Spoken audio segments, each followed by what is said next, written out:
Okay, நம்ம முதலாவது பாடமாக, அதாவது தரம் 6 கணித பாடம் பற்றி பார்க்க போகிறோம். அதுலேயும் முதலாவது தலையங்கம் வந்துட்டு வட்டங்கள்.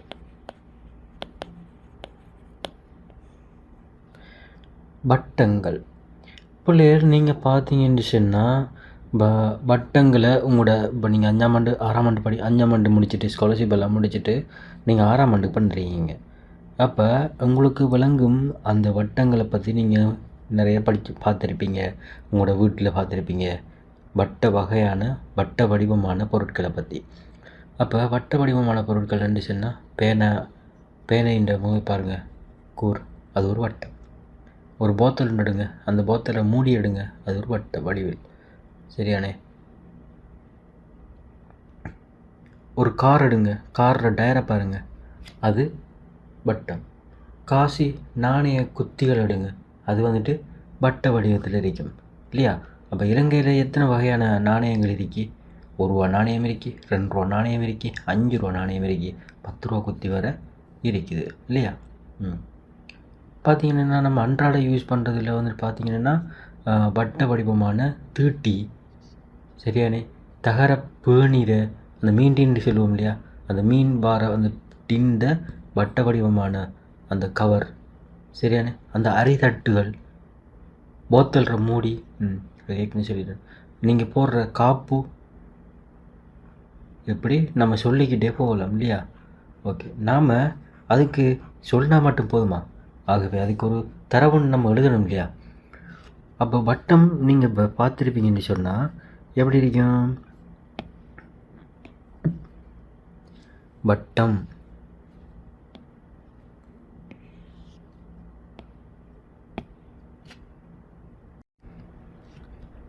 ஆகவே நம்ம எழுதுவோம், இதுக்கு ஒரு வசனம் ஒன்று எழுதுவோம். ஒரு நிலையான புள்ளியிலிருந்து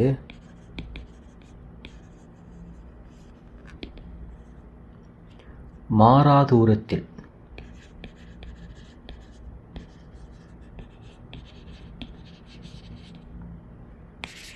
அசையும் புள்ளியின் ஒழுக்கு.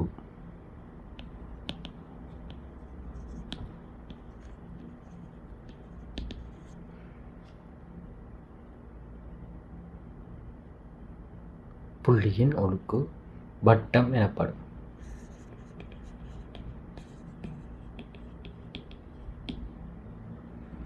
வட்டம் எனப்படும்.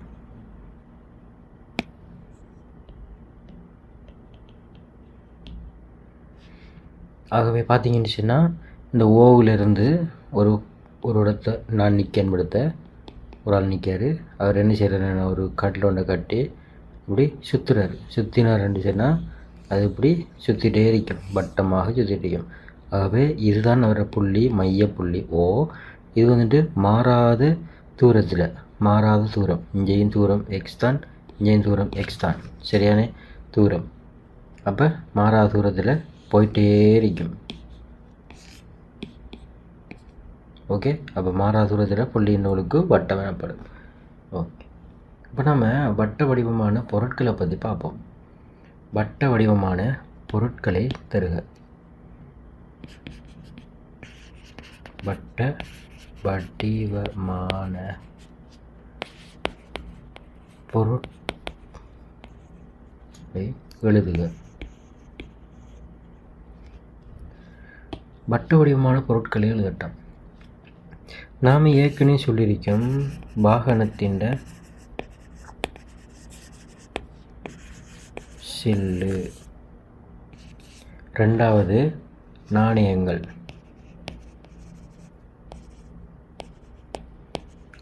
குற்றி, நாணய குற்றி. அடுத்து 3வது வட்ட வடிவமான கடிகாரம்.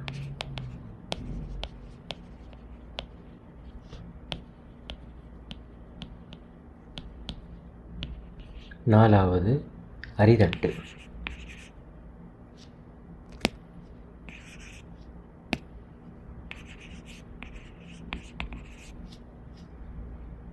ஐந்தாவது போத்தலின் மூடி.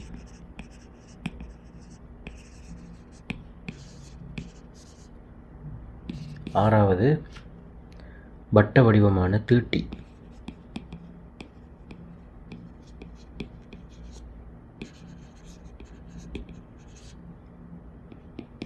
ஏழாவது தகரப்பேணியின் விளிம்பு.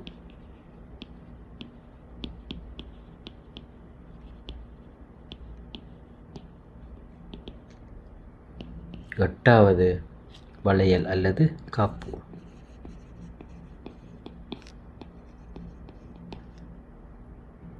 இப்படி நம்ம சொல்லிக்கிட்டே போகலாம். ஆகவே நான் உங்களுக்கு 8 உதாரணம் தந்திருக்கேன் இல்லையா? ஓகே. வட்ட வடிவமான பொருட்களை பற்றி நம்ம வந்துட்டு கீறி பார்ப்போம். ஓகே,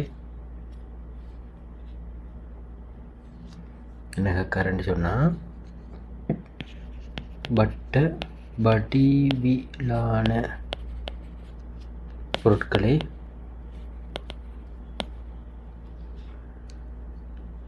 தருக. நான் இங்கே எழுத போகிறேன்.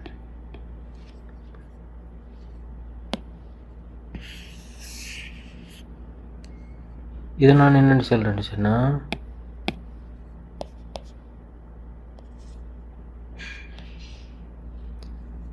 ₹5 நாணயம்.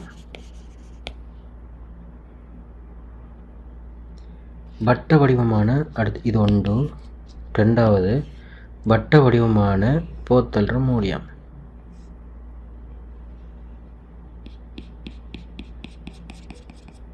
பார்த்தீங்களா? வட்ட வடிவமான போத்தல் மூடி இப்படி தான் இருக்கும். போத்தல் மூடி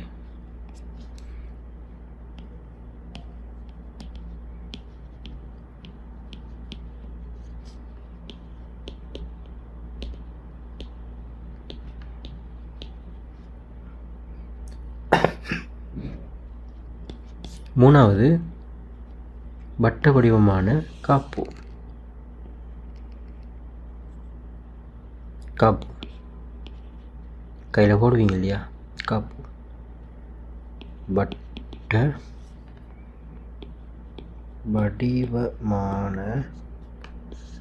வளையல் அல்லது காப்பு.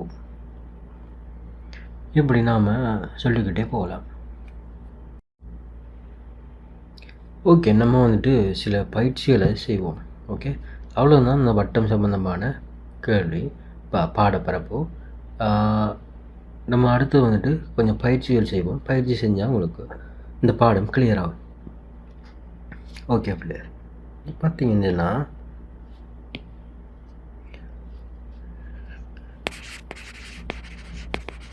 பயிற்சி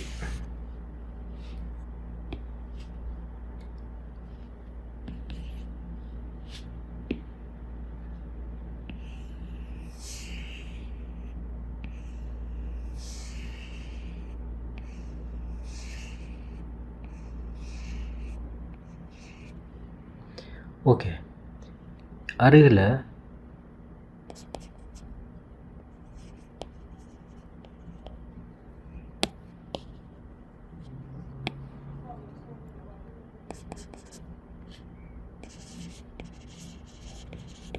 உருவில் உள்ள வட்டங்களின் எண்ணிக்கை யாது? ஆகவே நம்ம வட்டங்களை எண்ணி பார்ப்போமா?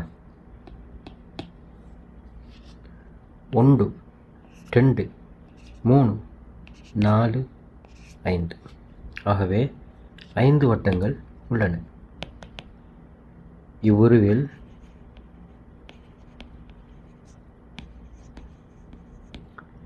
ஐந்து வட்டங்கள் உள்ளன.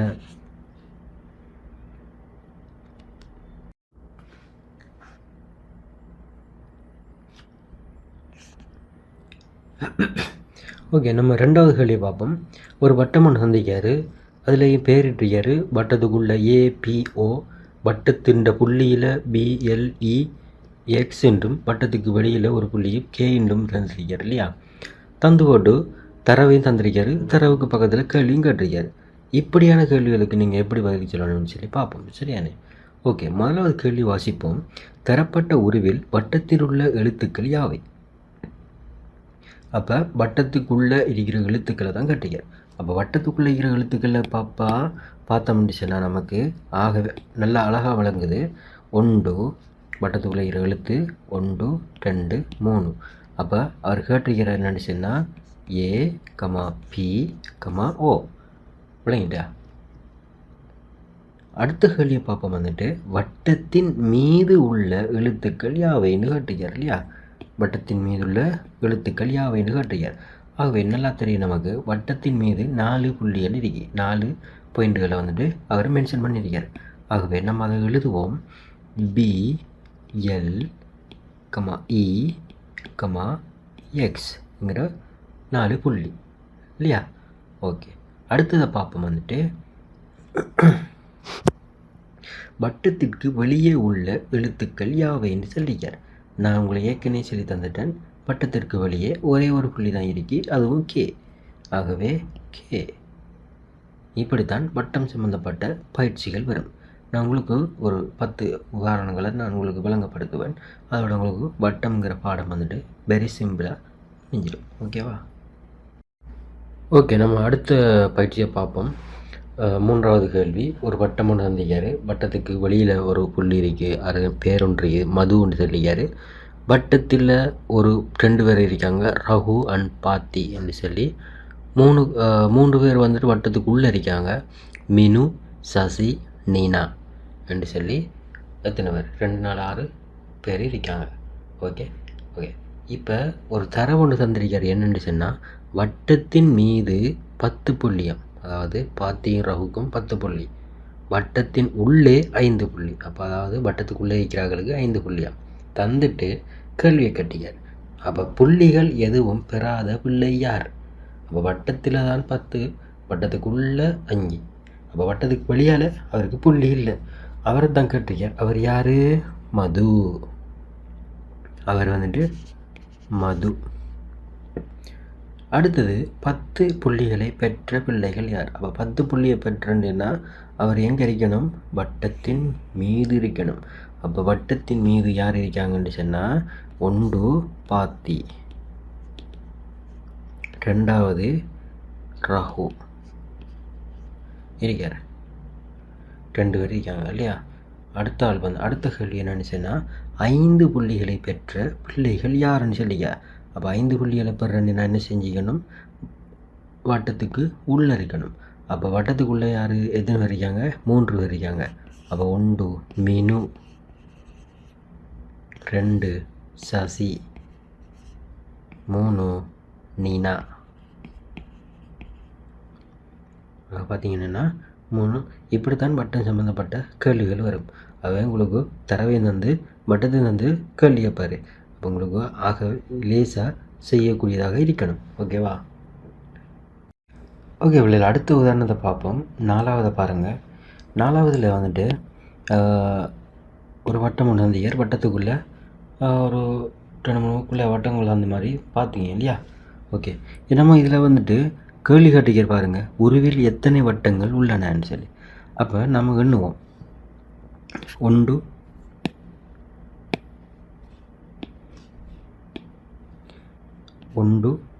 2 3 4 5 6. ஆகவே எத்தனை வட்டம் இருக்குது? 6 வட்டங்கள்